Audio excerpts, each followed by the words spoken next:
안녕하십니까, 김현정입니다. 오늘은 인플레이션에 대한 얘기를 잠깐 좀 해보려고 합니다. 오늘도 뭐 주식시장은 굉장히 많이 폭락을 했고요. 그러면 뭐 지금 주식시장이 저점이냐? 제가 볼 때는 좀 더 필요할 것 같아요. 그렇다고 주식시장이 하락한다고 국가가 망하고 그러지는 않습니다. 다만 이 과정 중에 몇몇 기업들은 무너지고 파산을 하겠죠. 예전에 IMF 때를 보면 사실은 많은 사람들이 파산을 했어요. 그 파산하는 사람들이 대상이 누구냐면 대출을 많이 받은 사람들, 그리고 기업이 영업이익이 마이너스인 기업들, 그런 기업들 위주로 많이 파산을 했고요. 알짜배기 회사들은 오히려 이번 기회에 더 자기 지분을 늘릴 수 있다라는 생각을 하는 경우가 좀 있었습니다. 물론 그 과정 중에도 너무 덩치가 큰 기업들은 정부가 돈을 밀어넣어서 살려내기도 했죠. 앞으로 어떻게 진행될지는 모르지만 사실 이번 그 과정을 거치면서 구조조정이 많이 되지 않을까도 생각을 해봅니다. 어찌됐든 이 상황에서 살아남은 사람은 괜찮겠지만 그렇지 않은 사람들은 상당히 많은 고통을 겪을 거라고 생각합니다. 그러면 개인들은 어떻게 해야 되냐? 사실은 물론 특별히 어떤 생존 방법이 있다라고는 할 수 없어요. 무슨 얘기냐? 직장 다닌 사람은 될 수 있는 한 끝까지 다니도록 해야 하고, 사업하는 사람도 일단은 대출을 줄이고 돈을 모을 수 있으면 모으고, 또 개인적으로 자산을 달러 베이스로 옮기든지 아니면 대출을 저금리 대출로 갈아타든지 그렇게 하는 기본적인 것밖에 없겠죠. 그 다음에 달러 베이스로 옮길 때도 저는 보통 기본적으로 ETF를 추천하지 개별 종목을 추천하지는 않습니다. 왜냐하면 개별 종목은 저희가 잘 예측을 할 수가 없어요. 굉장히 위험하기 때문에. 그리고 적립식 투자를 많이 추천을 합니다. S&P 500 같은 경우 ETF는 그냥 떨어질 때마다 사서 만약에 본인이 고점이다 싶을 때는 매도 후에 다시 매수하는 것도 좋겠지만 그냥 홀딩하고 가는 것도 나쁘지는 않은 방법이라고 생각합니다. 그리고 비트코인은 사실 제가 굉장히 관심 있게 보고는 있는데 정말 뭐 아니면 도라는 생각이 많이 듭니다. 무슨 얘기냐? 비트코인을 사서 다 날릴 생각이면 그걸 들어갈 수도 있는데 또한 동시에 그걸 사서 정말 삶 자체가 바뀔 수도 있다라는 생각도 들어요. 그런데 반대로 들어간 돈을 다 날릴 생각도 해야 된다라고 생각하고요. 만약에 비트코인을 들어간다 그러면 뭐 가격이 올라가면 매도를 하는 게 아니라 난 10년 후에 팔겠다라는 어떤 기간을 정해놓고 그때까지는 가격이 뭐가 됐든 쳐다보지도 않는 장롱에 집어넣는 그런 전략이 오히려 더 좋은 전략이라고 생각합니다. 근데 가격이 사실은 1불 뭐 0.5센트에서 지금 1억 4천 정도까지 왔잖아요. 이것에 대한 거는 저도 판단을 할 수가 없습니다. 물론 욕심은 납니다. 제가 봤을 때는 제가 만약에 한 100억 정도를 갖고 있는 사람이라 그러면 10억 날릴 생각하고 들어갈 수는 있어요. 그런데 내가 한 1억 갖고 있는 사람이 1억 다 넣는다? 사실 자신이 없습니다. 넣진 않을 것 같아요. 그냥 닥쳤던 게 담장 쳐다본다고 해야 되나요? 그런 느낌으로 있어서 그렇게는 사실 못하겠습니다. 그래서 오늘은 오늘 주식시장을 보면서 느꼈던 것에 대한 얘기를 잠시 했고요. 그럼 앞으로 어떻게 돌아갈 것인가에 대한 얘기를 잠깐 좀 해보려고 합니다. 물론 이건 그냥 예측이기 때문에 맞지 않을 수도 있어요. 맞으면 더 좋겠지만 사람은 생각을 해보고 예전에 주식시장을 평가할 때 CDS라고 여러 번 들어보셨을 거예요. CDS를 없는 상품을 만들어서 레버리지가 아니라 영레버리지 상품을 만들어서 수익을 보는 사람들이 있었습니다. 그런 사람들을 보면서 작은 움직임에 전혀 고려를 안 하더라고요. 그러니까 큰 흐름, 커다란 스케일로 디자인을 해서 그 흐름에 움직이는 것이지 제가 봐도 주식시장도 똑같은 것 같아요.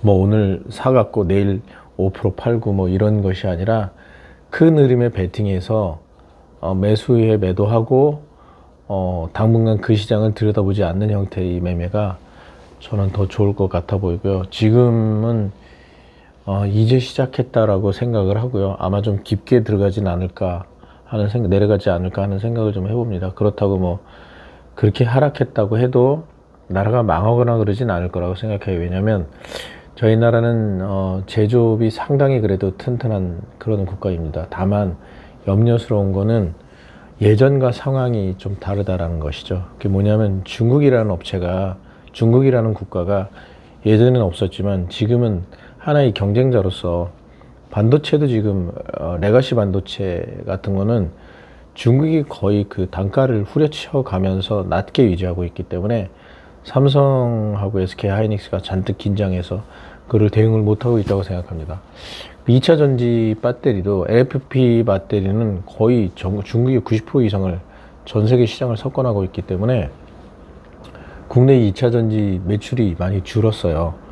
그런 것들을 보면은 사실은 예전과 다른 굉장히 긴장해야 될 시기라고 생각합니다. 다만 이 중국을 누군가가 미국이 깨준다면 저희가 오히려 그 역지사지라고 해야 되나요? 더 그 전화위복이라고 해야 되나요? 오히려 좋은 기회가 될 수도 있겠지만 미국이 사실은 그렇게 호락호락하게 중국을 넘어뜨릴 것 같지는 않다는 생각이 듭니다. 실제로 지금 중국을 보면 반도체뿐만 아니라 AI, 로봇 분야에서 2차 전지 분야에서 굉장히 많은 수의 연구원들이 연구를 하고 있고 성과도 나오고 있습니다. 실제로 유럽에서 2차 전기 자동차의 점유율이 너무 크다 보니까 관세율을 높이는 것도 그런 이유가 있거든요. 하여튼 그런 생각이 좀 들고 우리나라는 한 단계 충격이 좀 받을 거라고 생각을 했습니다. 근데 사실은 근본적으로는 그 이번에 사태에 의한 충격도 있지만 근본적으로는 인구 감소하고 저출산에 대한 영향이 아마 단기간은 아니더라도 전방위적으로 커다란 누름으로 계속 누르고 있지 않을까 하는 생각을 좀 해봅니다. 이거를 좀 해결을 하려면 젊은이들이 사실은 출산하고 출생하고 결혼할 수 있는 환경을 만들어 줘야 되는데 전혀 그렇지 않게 진행을 하고 있어요. 그러니까 이게 뭐냐면 소탐대실이라고 할까요? 아니면 눈앞의 것만 보는 것 같은 정책, 이런 것들이 사실은 참 저는 마음에 들지 않지만 거기 있는 사람들이 저보다 또 똑똑하겠죠. 그런데 왜 그런 정책을 넣는지 사실 저도 잘 알 수는 없지만 너무 근시안적인 정책들을 내놓는 것 같아요. 또 하나 웃기는 건 어떤 정책을 내놓을 때 공포스러운 정책을 내놓으면 안 됩니다. 무슨 얘기냐? 매수자와 매도자, 그 다음에 시장의 일반인과 자산가들 사이에 조율을 좀 해서 양쪽이 어느 정도 납득할 수 있는, 내가 손해를 조금 보지만 저런 거는 좀 필요할 수도 있겠다라는 정책, 이런 걸 좀 내야 된다고 생각했어요. 무슨 얘기냐? 우리가 그동안 부동산이 계속 상승을 했기 때문에 미국이 금리를 올리면서 2022년도에 부동산이 많이 상승했다가 하락을 했어요. 한 20% 정도. 그럴 때 특례모기지론을 그걸 밑받침을 하는 것이 아니라 정부는 금리를 못 이기는 척하고 조금 더 올려서 적당히 하락하는 형태, 그러니까 예를 들어서 금융기관이 파산하지 않을 정도까지 하락을 좀 이끌어주고, 그리고 금융기관으로부터 시간을 좀 벌어서 그들도 대처를 해서 대출을 줄이고 그 다음에 대출금을 회수하는 그런 형태의 시간을 좀 어느 정도 벌어준 후에 추가적인 하락을 천천히, 그러니까 장기적으로, 급격한 하락은 금융기관의 파산을 우려할 수 있기 때문에 장기적인 하락을 이끌었으면, 말이 좀 이상한가요? 누이 좋고 매부 좋고, 그렇게 했으면 사실은 국민들이 빚을 더 내서 부동산에 투자를 하지 않고 멈칫거렸을 거예요. 왜냐하면 부동산이 하락할 거라고 생각을 하기 있기 때문에. 그럴 경우에는 사실 대출을 더 늘리지 않기 때문에 국민들이 소비 여력이 좀 있다라고 생각을 합니다. 그러면 내수가 이렇게 심하게 망가지진 않았을 거라고 생각을 하고 있거든요. 그런데 역으로 특례모기지론을 넣으면서 오히려 더 많은 레버리지로 금융기관으로의 차입을 통해서 가격을 올려놓는 상태이기 때문에 문제는 항상 그러니까 기본 에버리지보다 높은 상태에 있는 가격은 그 가격 자체만으로도 무게 때문에 내려가는 경향이 있어요. 그걸 유지하려면 끊임없이 펌프질을 해야 되고 끊임없이 돈을 밀어넣어야 됩니다. 이게 초기에는 가능할 수도 있어요. 특히 건강한 상태고 어떤 힘이 남아있는 상태에서는 그게 가능하지만 지금 사실 우리는 예전에 건강한 상태가 아닙니다. 뭐냐면 2000년대까지 총인구가 증가한 이후부터 또는 2017년도부터 생산 가능 인구가 감소하면서부터 사실은 어떤 기본 환경은 꼭지를 쳤어요. 꼭지를 치고 내려오는 환경이었고, 제가 전에도 동영상에서 말씀드렸듯이 그 흐름을 아마 2014년쯤에 박근혜 대통령 때서도 눈치를 챘던 것 같아요. 생산 가능 인구가 조만간 내려갈 것이다. 근데 이제 그렇게 되면은 성장성도 떨어지고, 성장성을 지금 보면 저희는 한 2020년도부터 2% 레벨, 그러니까 GDP가 2% 성장하는 레벨 단계로 내려왔고, 지금 봐서는 1.7, 뭐 1.6, 1.5 이런 얘기가 나오는데 1.8, 이거는 사실은 그동안 너무 에너지를 쓸데없이 썼기 때문에 더 과하게 내려온 것 같은 느낌이 많이 듭니다. 이게 고착화가 되면 어떤 일이 벌어지냐면 급여 자체가 내려갈 수도 있어요. 왜냐하면 성장이 안 되기 때문에 소득이 늘지 않으니까 기업들이 내수가 진작이 안 되고 수출 하나로만 움직이면 내수 기업들은 급여를 올려줄 수가 없습니다. 왜냐하면 내수 소득이 늘지 않기 때문에 급여를 줄이거나 인건비를 줄이기 위해서 구조조정을 하거나 이런 형태가 됩니다. 그러면 구조조정을 하는 기업에서 급여를 올려줄 확률이 별로 높지 않아요. 그럼 급여는 동결하고 구조조정을 하면 기존에 있던 직원들은 잘리지 않는 것만으로도 다행스럽게 생각을 하게 됩니다. 그럼 GDP가 늘어날 수가 없어요. 이런 상태가 되면, 물론 전에도 말씀드렸습니다. 소득이 우선이고 그 다음에 대출이 우선이라고 했지만, 소득이 늘지 않는데 대출을 늘린다? 물론 그런 정책들도 계속 하긴 했었어요. 과거에 2013년 이후에 제가 봤을 땐. 근데 그때 그 에너지를 다 썼다고 생각을 합니다. 그러면 앞으로는 에너지가 더 이상 폭발할 수 있는 환경을 계속 국가가 펌프질을 해도 힘들 뿐만 아니라 펌프질도 하기 어려운 상황이 지속되지 않을까 하는 생각이 듭니다. 그러면 개인은 현 상황에서 생존을 하기 위해서는 뭘 해야 되냐면 소비를 극단적으로 줄이는 수밖에 없어요. 예전에 쓰던 것들 다 막고 대출도 막고 소비도 줄이고 이렇게 해야 생존을 담보를 할 수 있습니다. 거기다가 1차 베이비붐이 다 퇴직했고 2차 베이비붐이 이제 63년도부터 퇴직하는 과정 중에 있는데 이 인구만 해도 한 900만 정도 됩니다.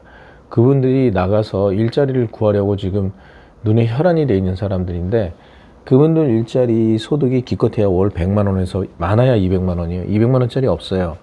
대부분 그것도 아파트 경비 같은 일자리인데, 이 경우에 인플레이션이 심해지고 환율이 올라가면서 물가가 오르면 정부에서 어떤 정책을 할 수 있을까요?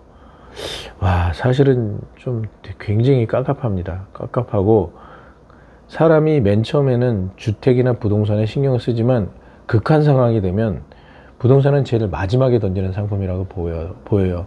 특히 주거용 부동산 같은 경우엔. 그럴 경우에는 사실 좀 걱정이 되긴 됩니다. 그래서 저도 지켜보고 있는데 아마 예전 같지 않지는 않을까. 다만 그 와중에도 반등과 하락을 계속 주긴 줄 거예요.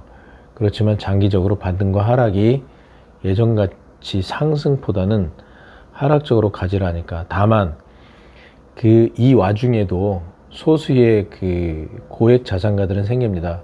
코인 전문가라던가 주식 전문가라던가 아니면 많은 자산을 갖고 있는, 지금 이런 상황이 돼도 소득에 별로 타격이 없는 사람들은 핵심지 부동산이나 핵심지 위치에 있는 자산들은 오히려 좋은 저가 매수 기회다라고 생각하고 들어올 확률이 높아요. 다만 현재 수출을 보면 좀 줄었지만, 전년 대비 상승률이 줄었지만 아직도 가장 최대 그 수출 실적을 보이고 있는 거 보면 수출에 관련돼서 환율이 올라가는 게 아예 나쁜 효과를 주진 않을 거라고 생각합니다. 그것이 두 바퀴를 달려가는 마차가 한쪽은 바퀴가 아주 작아지는 그런 형태가 될 수 있겠지만, 그럼에도 수출이 계속 이 상태로 유지가 된다 그러면 하락은 생각보다 적을 수도 있습니다. 다만 장기적으로 인구가 감소하면서, 생산 가능 인구가 감소하면서 그 수출에도 AI가 대처를 하지 못한다면 좋지 않은 영향을 주지 않을까 생각이 좀 듭니다. 오늘 시장을 보고서 간단한 그 소회라고 할까요? 그리고 앞으로 예측에 대해서 좀 얘기를 나눠봤고요. 조만간 개인들은 어떤 대책을 세우는 게 좋을 것인가에 대해서 좀 고민을 해보고 동영상을 녹화하도록 하겠습니다. 감사합니다.